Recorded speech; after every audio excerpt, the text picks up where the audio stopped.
Late in life, Winslow Homer abandoned the figure and focused his skills on paintings of place. He eschewed the storytelling of his work from the 1860s and 70s and put aside the overt narrative we see in The Lifeline of 1884, a painting at the Philadelphia Museum of Art. His imagery gave way to frank geographic encounters in canvases like Eastern Point, Cannon Rock, and High Cliffs, coast of Maine, seen here. Appropriately, these paintings of the 1890s bore simple titles, spare nouns that read as easily as a map of Prouts Neck, Maine, the spit of land that would become synonymous with the artist himself in the decades after his death. In 1894, however, Homer painted a salon-scale meditation on the coast that left the studio bearing the name Stormbeaten. The dramatic scene of waves striking rock, retitled by Homer sometime before 1902, carried a different sort of title, a different sort of legend, a description of natural process, action, and aging. This painting passed into the 20th century as Weatherbeaten. Weatherbeaten marked Homer's final turn to implication. Surrogates, those little figures in the landscape, damsels in distress like we saw in The Lifeline, or named geologic features such as Cannon Rock are no longer required to locate the viewer in that place where the Atlantic Ocean murmurs, laps, and roars with the seasons. Homer's audience immediately recognized this change.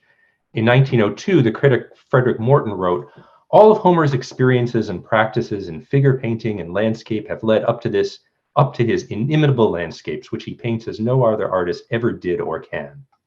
An earlier generation of American painters relied on the romantic conventions of the sublime, frothing up the waves and sharpening the rocks to quicken the pulse and provoke a kind of systolic fight-or-flight response.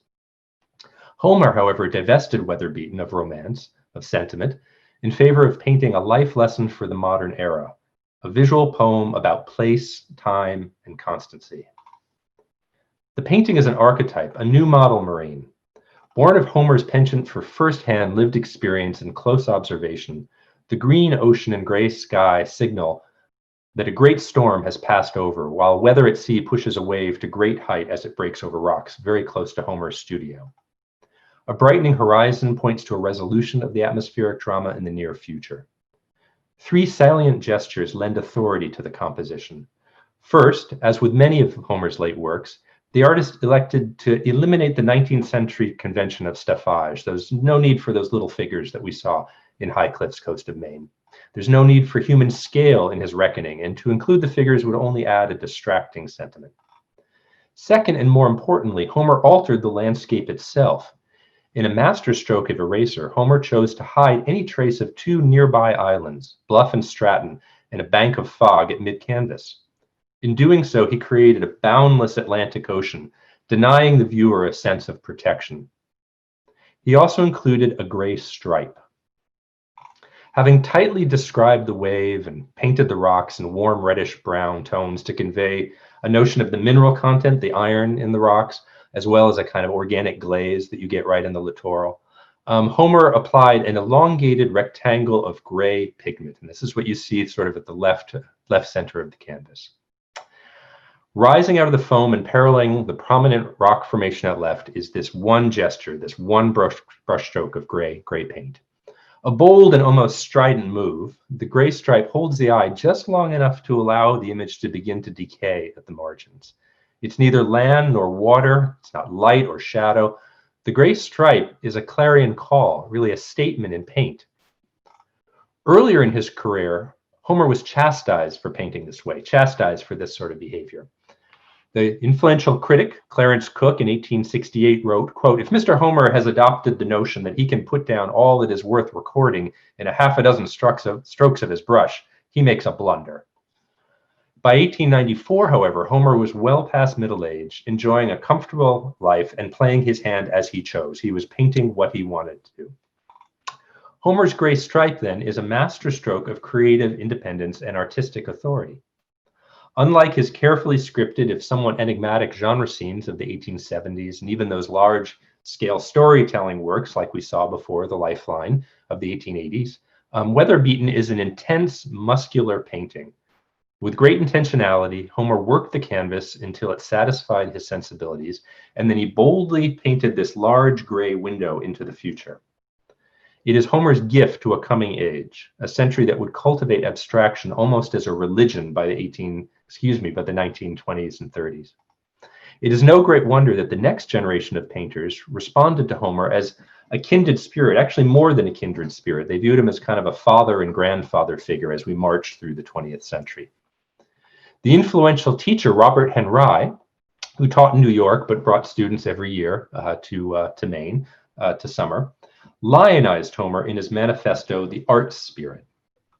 His work would hold a businessman up straight, wrote Henry. He gives the integrity of the oncoming wave, the big, strong thing that can only be the result of big, strong seeing.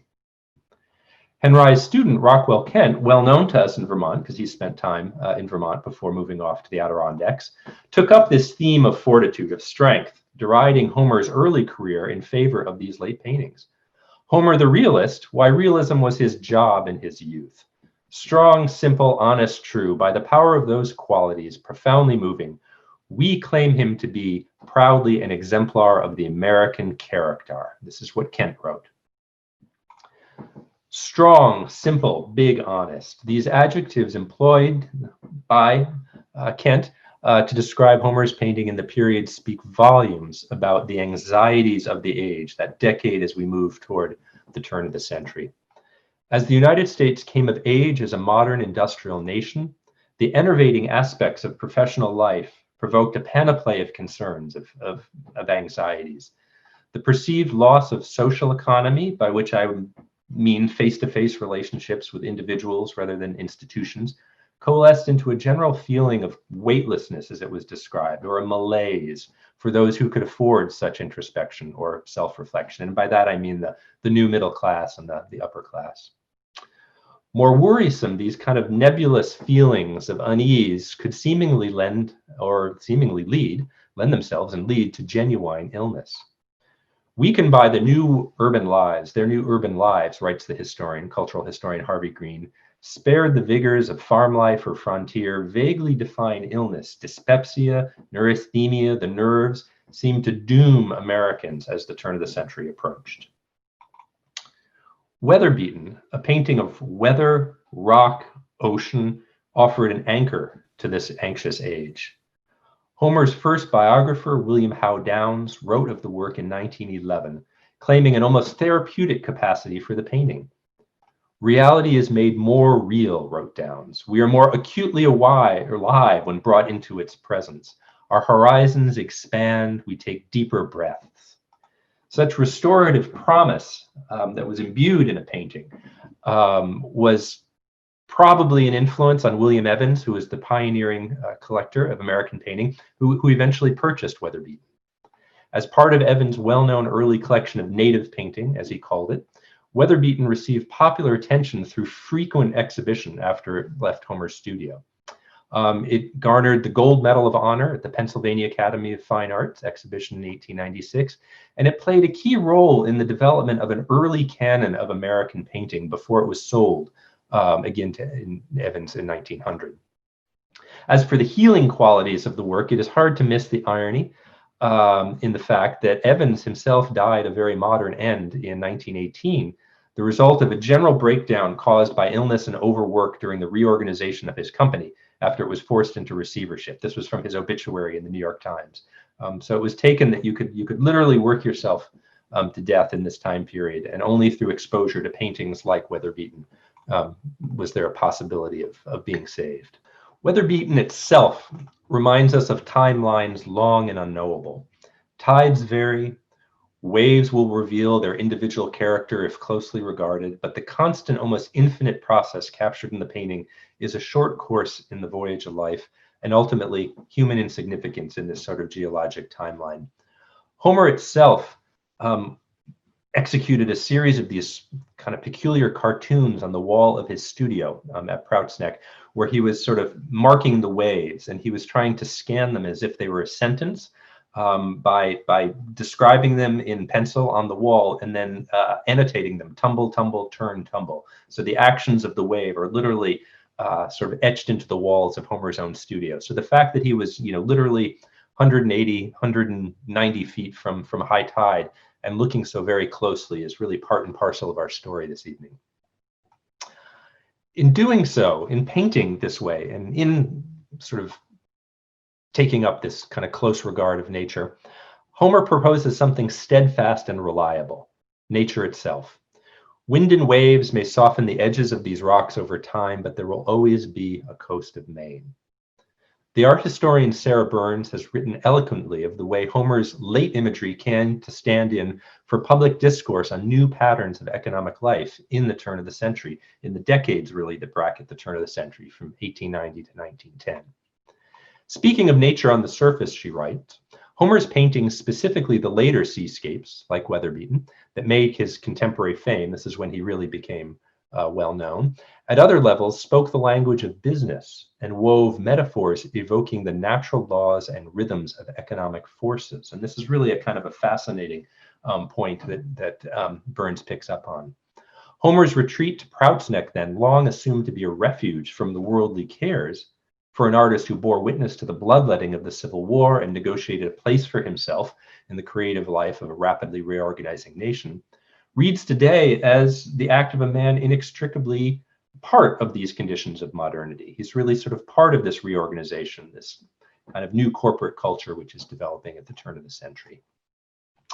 Winslow Homer, we should remember, arrived at Prout's Neck in 1883 as a well-known, although somewhat controversial figure in the then small circle of American artists.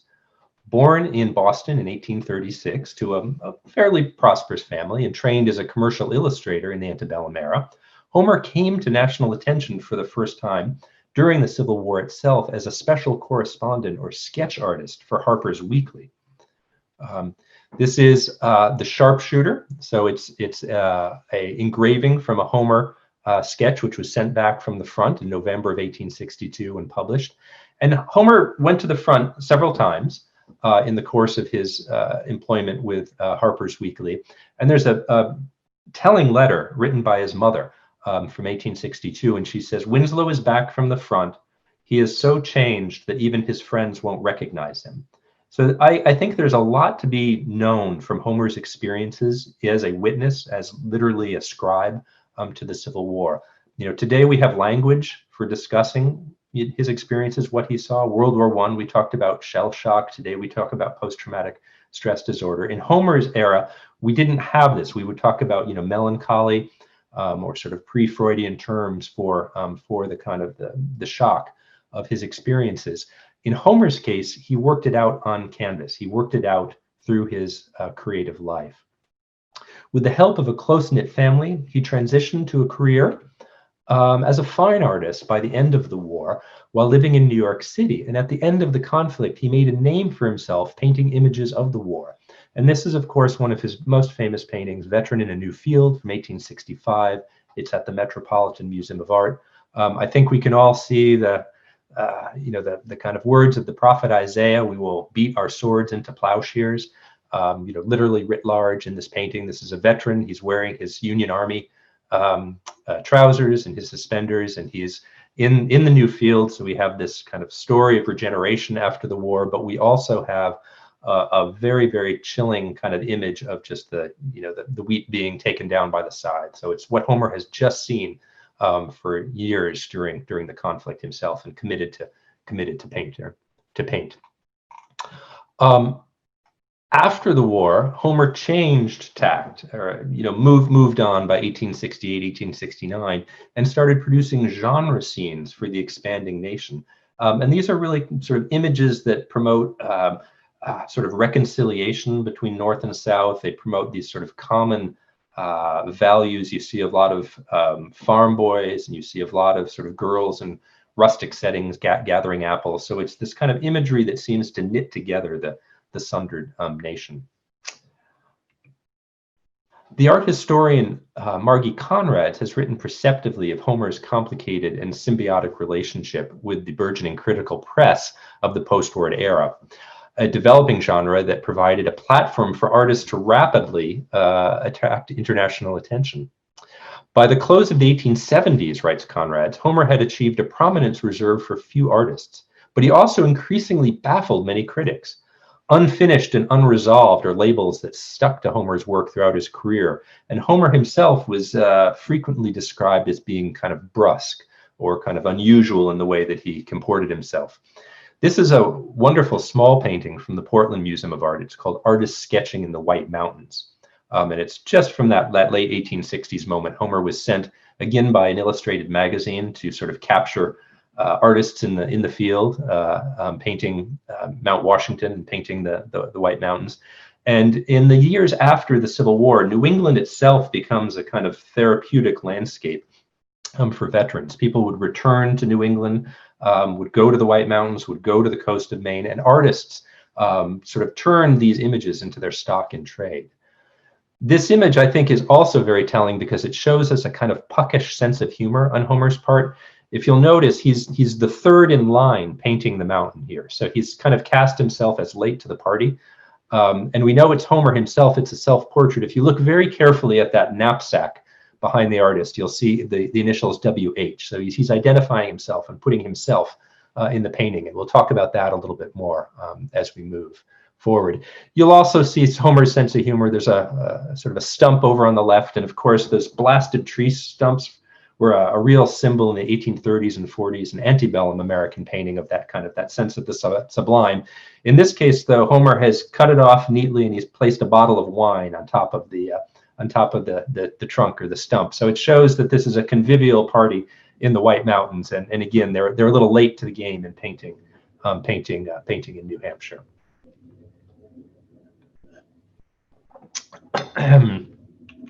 So brusque Homer the loner. At Prout's Neck, Homer carefully cultivated a reputation as a man apart. Throughout the 1870s, Homer's had been called out for his antisocial behavior in the popular press.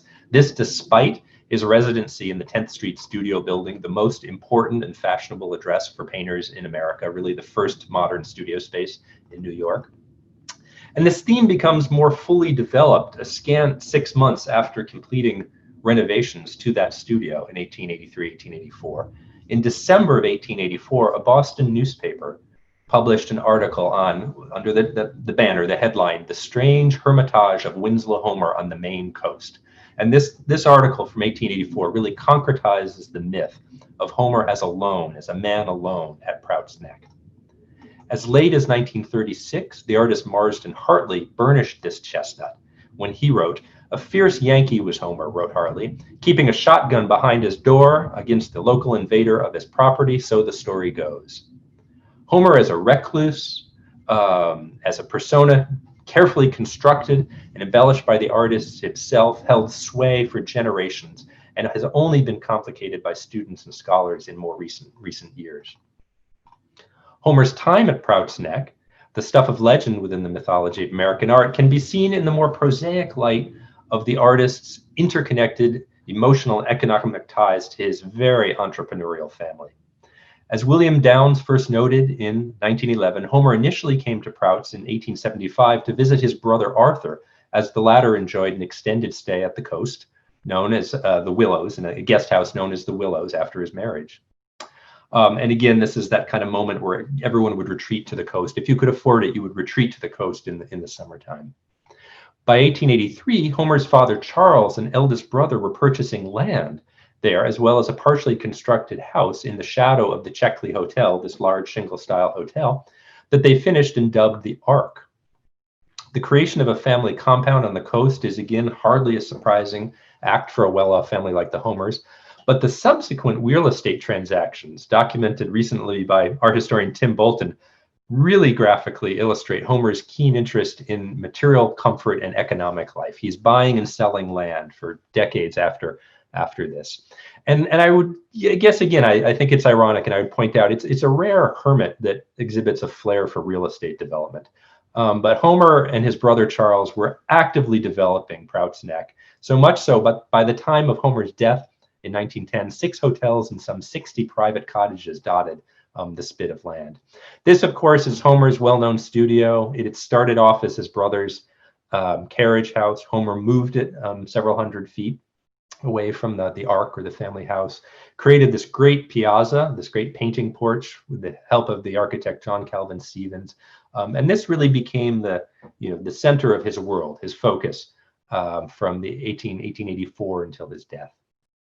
This is the kind of hotel that would have surrounded that little studio. Again, that sort of, think of that Boston newspaper, the Hermitage of the Maine coast. You know, this sort of single man alone in his little studio. But this is literally right next door, and this is the scale of hotels that surrounded Homer's studio. There's a wonderful story, and I always say I hope it isn't apocryphal. That Homer, when Homer got hungry at lunchtime, he would fly the lunch flag, and the staff from the Checkley Hotel would bring him lunch. So this whole notion that he's, you know, on his own fishing or, you know, hunting or kind of, you know, living a substance, you know, taking substances from the ocean is really a part of that sort of wonderful legend of Homer. And again, kind of hoisted by his own petard, Homer's success in selling land no doubt fed the mythology of this behavior. And Homer encouraged that myth as he grew older. And he was known for, you know, kind of being a grouch to the tourists as they came by. And so much so that he lettered a sign, which you can just see here over his mantelpiece in the studio. And it says, "Snakes, snakes, and mice." And if he was off sketching or painting on one of the paths along the cliff walk at Prout's Neck, which kind of followed the coastline, he would leave this sign about 100 feet behind him to sort of scare people off: snakes, snakes, and mice. At Prout's Neck and in his extensive travels, Homer performed a kind of Janus-face public persona of hermit and dandy, depending on the social requirement. And here's his portrait from that era.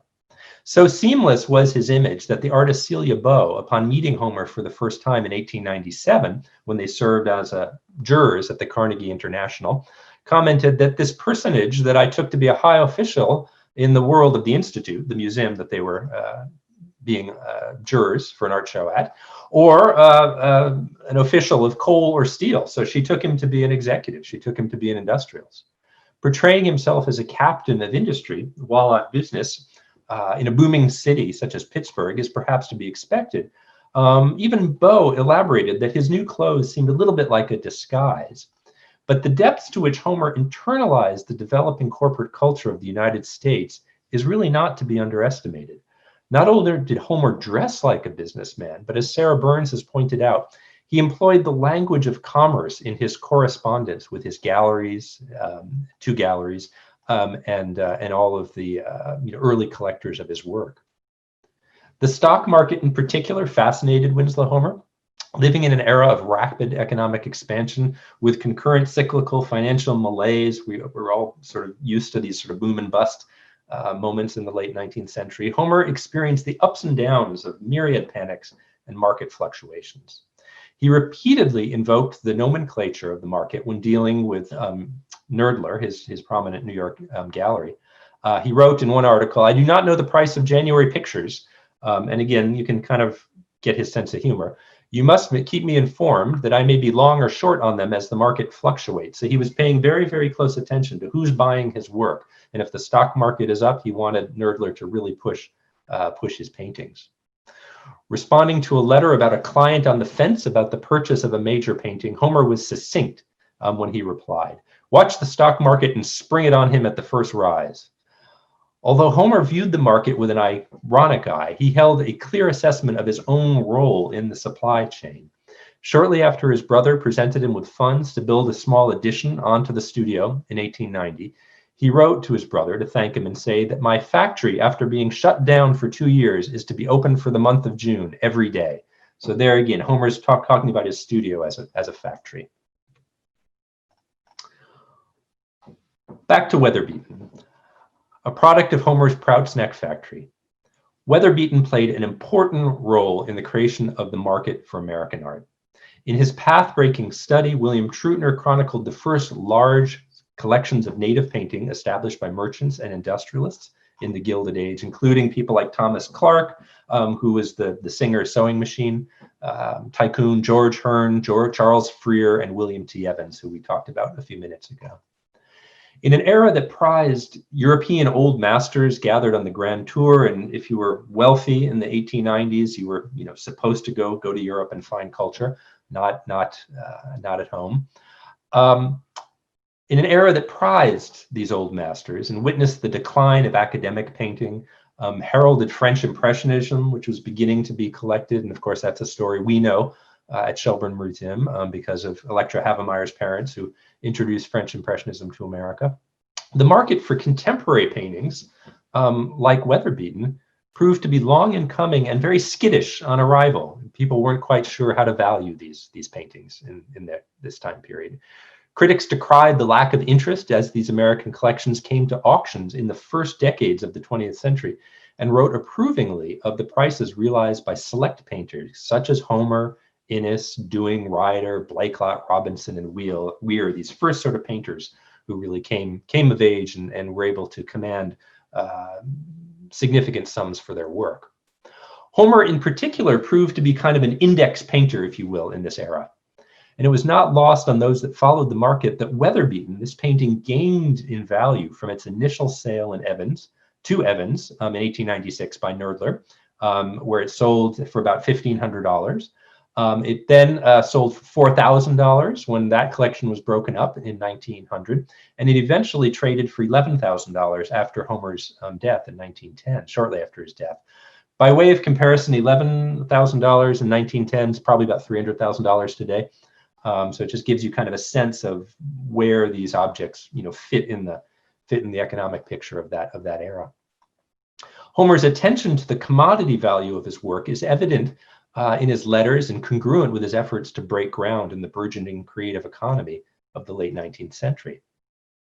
By 1890, Homer doubled down on oil painting, having worked through a period of experimentation with etching in search of a broader market. As Mark Simpson and Bruce Robertson, both art historians, have demonstrated, Homer's most influential work left this factory over the course of that next decade, that 1890s moment we're talking about. In 1893, the year before he painted Weatherbeaten, Homer sent The Fox Hunt to Dahl and Richards, his Boston gallery. So he had Dahl and Richards in Boston, Knoedler in New York. And this is one of these stunning paintings in American visual culture. It's in the collection of the Pennsylvania Academy of Fine Arts in Philadelphia. Immediately recognized by critics as a novel and important work, Fox Hunt depicts a natural drama of the sort to which Homer, an avid outdoorsman, would have gravitated. A fox, leaned out by winter, traverses open ground up to his fetlocks in the snow. Moonlight plays on the water to the east, calling attention to a crashing wave. Descending from the night sky is a flock of shadowy ravens, harrying the fox and awaiting a misstep, the opening to take the hunter down as he struggles in the snow. The stark cycle of life is relieved only slightly by the kind of Japanesque touch, those red berries over on the left, and we know Homer was very familiar with Japanese prints. 3 sprigs of wildflowers emerging from the snow here and there. Homer's sense of self is quietly explicit again, this kind of sense of humor. And John Wilmerding, the art historian John Wilmerding, has done a brilliant little essay where he points our attention to the artist's signature. And if you can see that on the lower left, you'll really come to understand Homer. Just as Homer painted himself into that artist sketching in the White Mountains work 25 years earlier, Homer stylized his signature in Fox Hunt by elongating the H and the R, and he thus creates a forepaw and a tail to his signature. So in case you're missing the point, Homer basically is creating a self-portrait again. The fox is a self-portrait. This is Homer in old age, right in front of his studio, being harried by this kind of notion that time is closing in on him. As the 19th century drew to a close, the aging Homer emphasized this kind of elliptical notion, this elliptical nature of his paintings. West Point Prout's Neck at the Clark Art Institute down in Williamstown is perhaps the apogee of this moment, one of Homer's best known paintings. The animism that drove Homer to present the fox as an avatar of himself is but part of a value system that saw the very waves and weather at Prout's Neck imbued with agency and intentionality and intention. West Point Prout's Neck is often viewed as Homer's great work, with this great sort of wave dancing over the rocks against that orangey red sky in the background. Like Weatherbeaten, it is a self-conscious and self-knowing construction. It's Homer obviously knew this bit of land so very well. It's just immediately out out the window, out the door to his studio, looking off to the west. But it's a construction. An artistic license is what makes this painting a work of genius. We know it's a construction because there's a letter from 1901 from Homer to Thomas Clark, his patron, which includes a wonderful cartoon. And Homer was wont to sort of doodle on his letters. And if you can see that cartoon up in the top right, you see Homer himself, and again, self-deprecating. He gives you the bald pate of the man, and he's holding a maul stick over his head. And this is what an artist would have used to create or to help affect perspective when he's looking at a painting. A maul stick is basically just a long thin dowel, if you will. He has his canvas on the easel. He has his palette in his hand. But what's so very interesting is if you look at the maul stick is actually painting to the horizon. And it's painting to where we would expect to see all of the lights over on the other side of the land on Saco Bay. And here again, Homer has decided to just eliminate those from the painting. And in doing so, he kind of removes that sense of civilization over on the horizon, and he makes this a boundless. Literally, there's sort of nothing hemming in your sense of the ocean, of the Atlantic. So this little sketch really kind of tells us a lot about Homer and the way in which he constructs the image. In the years after Homer's death in 1910, as his biographer Dana so eloquently explained earlier, Proutsneck became a place of pilgrimage. The biographer Downes, who we heard from a little earlier, looked forward to Homer's studio operating as a memorial. It is pleasant to think, he wrote in 1911, that in the days to come there will be many a young art student who will gladly avail himself of the privilege of visiting Proutsneck's studio, and who in entering it will uncover his head in instinctive homage to Homer, remembering as why we may that strong, silent, stern man, so again, that sort of myth of Homer the Hermit again, who lived, worked, and died in this place, dedicated all his great gifts to the service of trust. For the next 50 years, received wisdom of Winslow Homer never strayed far from that myth of that stern, silent man who lived, worked, and died in this place. The artist Marsden Hartley, who was a native son in Maine, and who we already met when he burnished again that sort of old myth of Homer keeping the shotgun behind his door, famously returned to Maine in 1937. And it's hard not to see the debt to Homer and Weatherbeaten in Hartley's painting, City Point, Vinalhaven, from that very year. This is either 1937, 1938. This is in the collection of Colby College in Maine. John Marin settled in Maine in 1915, so just 5 years after Homer died, eventually moving way down east, where he painted off Cape Split, Maine in 1933, and this is in the collection of the Johnson Museum at Cornell. And here I think you see, if we go back to that gray stripe in Weatherbeaten, the conventionally painted canvas with that very bold modernist stripe, you can see that provided kind of license for artists like Marin in the next generation. And so poignantly, for those of us who knew him, I even have been thinking of David Driscoll when I think about the next generations who came to Maine after Winslow Homer. Poignantly, I say, because we just lost David Driscoll to COVID in the springtime. Was a lovely painter, art historian, extremely famous curator in Washington, who painted in Maine every year from 1953 or so on. And this is his painting from 1996, White Pines and Birches Through a Studio Window. David once told me a story that he first came to Maine in 1953. He was raised in Georgia, attended a historically Black college, and was traveling to Maine was kind of foreign territory for him as a young man when he first got there. And he told me the story that he said he went back home and he told his wife, all great painters have a house in Maine. We're buying a house in Maine. And I just love that he had this sort of sense that's where you go to measure yourself against the history of American art. You go to Maine, you paint Maine. So I just love that notion that, we're buying a house in Maine. Ever more abstract, each of these painters, from Hartley to Marin to Driscoll, each of these artists in one way or another followed Homer and found this sort of sense of reverence in place in Maine, in Weatherbeaten. Homer's late paintings, part and parcel of their age, read as a visual fulcrum between Victorian sentiment and modernist visual culture. They participate in the transition from a society that placed great currency in morality and order, hearth and home, to one that came to acknowledge disorder and abstraction as the conditions of the modern age. The commitment which Homer demonstrated at Prout's Neck in the last 2 decades of his life not only provided a model for the next generation of painters, David Driscoll, John Marin, and others, but it engendered a new way of looking at the coast, and it created a poetics of place. Homer refocused attention on the timeless processes of wave, weather, and rock in an era of profound social change, and he made the coast of Maine a national landscape for the modern era. Thank you.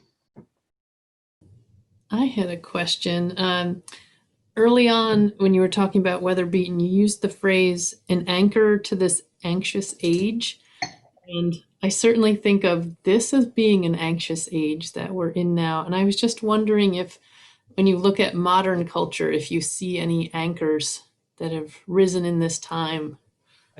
I do, and I think one of the things that we've all been engaged in for the last 6 or 8 months, fundamentally we're at home. Fundamentally, we are sheltering with our loved ones. In the early parts of the pandemic, back in the spring and summer, of course, everyone turned to making and doing and craft. People who hadn't picked up their knitting in years. Took it back up. Folks were dabbling with brushes, with photography. So I think the moment we're in, which is one of profound introspection about values, who are we in this country, is also one that is extraordinarily fertile for making and doing and craft and artistic representation. I hope it doesn't take us a century to look back on this moment and figure out